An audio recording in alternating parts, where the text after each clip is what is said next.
do that, and that's why we get a lot of accidents. So my name's Jay. I've been driving 20 years, and I absolutely love Montana. It is the funnest place to ride around or ride through or whatever. You can camp, hunt, but it is absolutely horrendous in the winter. But right now it's the end of May and just a little rainy, but it's pretty nice. We're gonna hit a pretty I think we're about 6% grade incline, 35 miles an hour. You know, and a lot of you guys out here, you don't realize what's really at stake when you're out here driving. You don't realize that once you set your descent speed to where you want it to be, it only takes one time to make, you know, a bad choice that you're not really aware of, and it can cost you your life. It can cost you everything. You know, you can kill a family. I mean, nobody wants to live with that. I certainly don't.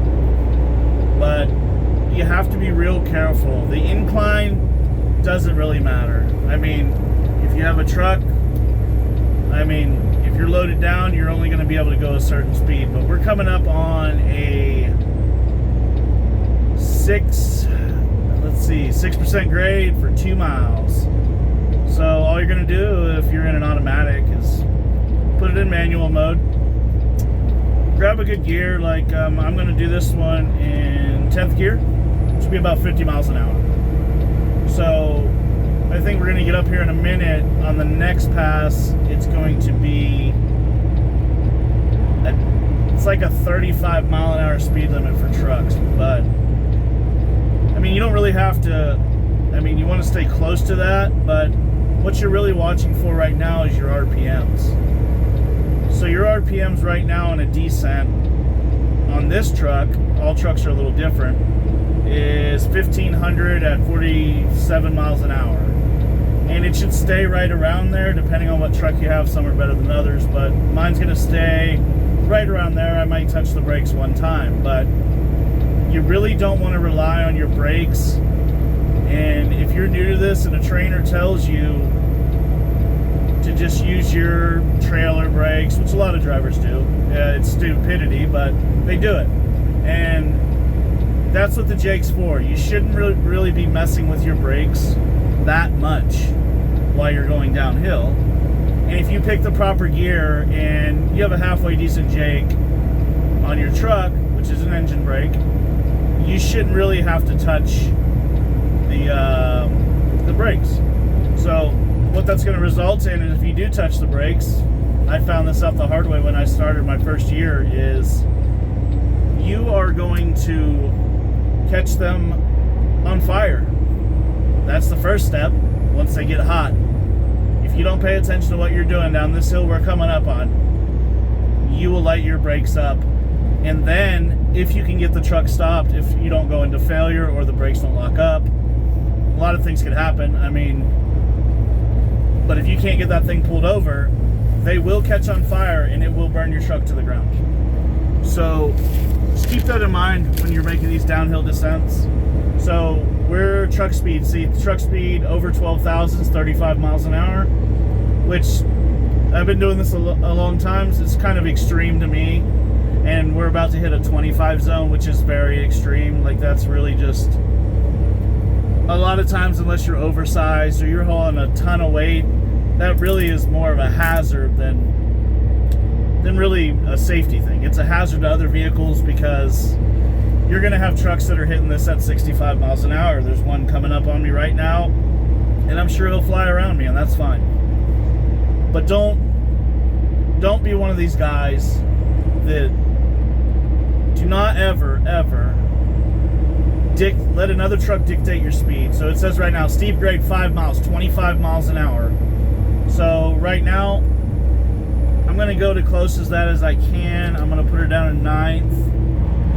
Okay, I'm going to put her down in 9th, and we're right around 37 miles an hour, which is a few over, but it's going to keep me from getting rear-ended by this oversized that is rapidly approaching me behind. But it's very confusing when you get started, and my trainer never taught me how to drop down a hill. He always did it, and he said you'll figure it out. And the first time, my first solo trip in Tennessee, I caught my brakes on fire, and I had to jump out with an extinguisher, and it was a mess. And it literally scared me to the point, because I was just a kid. I mean, I was 21 then. It scared me to the point where I didn't even want to go on the hill until I had to let somebody that really knew what they were doing really explain to me what was going on. So, you know, you're going to go to schools. If you go to school, a truck driving school somewhere where it's flat, like I did, like Florida,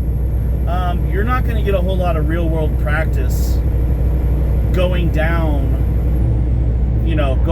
any real hills. We did a simulated hill when I was in truck driving school, which was a 2% grade, which is, once you start driving, you'll find out is technically like nothing. So it's really scary. I see new guys all the time with their trucks flipped on these hills, and you know, families die, and I've seen a lot of accidents where, you know, there was nothing I could do.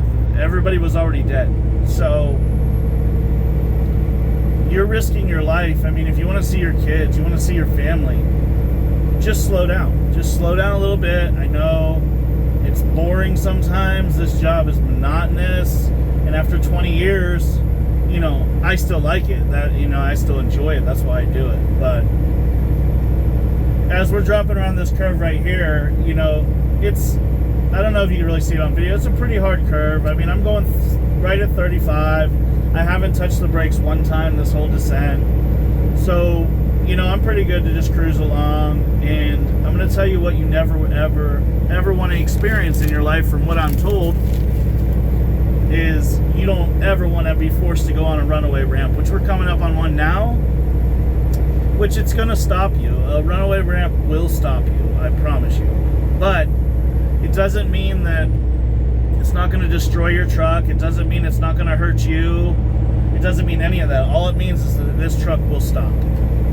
And they're usually pretty soft packed, so you're going to sink in, and then you got to get a wrecker, and it could cost you your job. And after that accident, you might find it a little difficult to find a company that's willing to, you know, really work with you.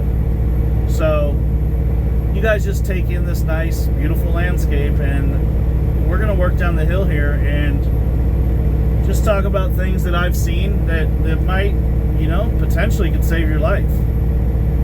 I mean, this isn't a warehouse job. This isn't working at McDonald's. This job has real consequences, real risk. And I mean, the fact that one of my good friends that I went to truck driving school, he didn't inspect his truck one day, and he had a steer tire blowout, and it cost him his life. He wasn't ready for it. He wasn't prepared. It jerked him off the road, no seatbelt, and he's dead. And he left his kids and his family behind. So over there on the right, you'll see it briefly in the video, that's a runaway ramp. But I just want you guys to be safe. And, you know, if you really want to do this, I mean, I won't lie to you about what you're really required to do. Your family will pay the price for you being in a hurry or being stupid. But if you want to do this long term, there's no reason to fly down these mountains. So it's still, like, it's technically still a 25 zone. And yeah, you know, you're gonna see an empty guy fly by me. That's fine. Here's an empty guy, TMC truck. He's empty, he can do that. And then there's another oversized about to come over around me. But I mean, I hate that everybody kind of assumes that this job is so easy, because there's nothing fundamentally easy about driving 11 hours a day, non-stop, every single day, until by law you're forced to take a break. It's not fun. It's not it's not the best thing, you know. For some people, they really can't do it. There's a lot of drivers that make it a few months and they decide, you know, I can't do this. But I mean, I've got the upsides to it though, is you get to see a lot of cool stuff. If you've never left your home before and you're young and in this, you get to see some really cool stuff. And I always manage myself. I take breaks at home now, but you know, I'm a lot older now. But when I was young, I used to take my days off at, you know, somewhere close to Six Flags or somewhere close to an amusement park or museum or something like that, or I'd go downtown and spend the day there. And a lot of those things I could never afford to do without trucking, you know. And now I'm to the point now that, I mean, I'm home about every week, 10 days, and it's no big deal. So as we continue down, we're going to flatten out here in a minute. I'll end the video, but we're going to flatten out. And this is the last really pool where you can upshift, so you can see the bottom down there. We're going to up it another gear. I'm in 10th gear now. And we're just going to kind of cruise on down and let the truck, let gravity take its course. And as long as we keep her under around 55, we'll be just fine. But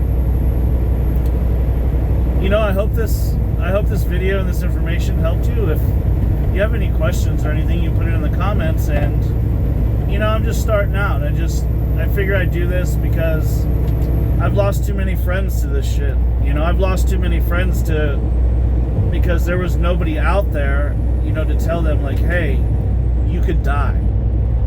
You know, and it's a real unfortunate for all the families. And you know, I know drivers that have killed people just from not paying attention, just hit cars full of families. And I mean, like I said, do you want to wake up with that for the rest of your life? Doesn't sound like a good time to me. So, well, I'm going to end this. And if you guys, like I said, if you have any questions or comments, you can leave them in the comment section below. And we're going to work our way through Montana. We got another couple 100 miles. And then we're going to go ahead and call it a day. So, like I said, this is Trucker by Day, and my name is Jay. And I'll see you guys in the next video with some tips to try to keep you guys alive out here. You guys be safe. See you in the next one.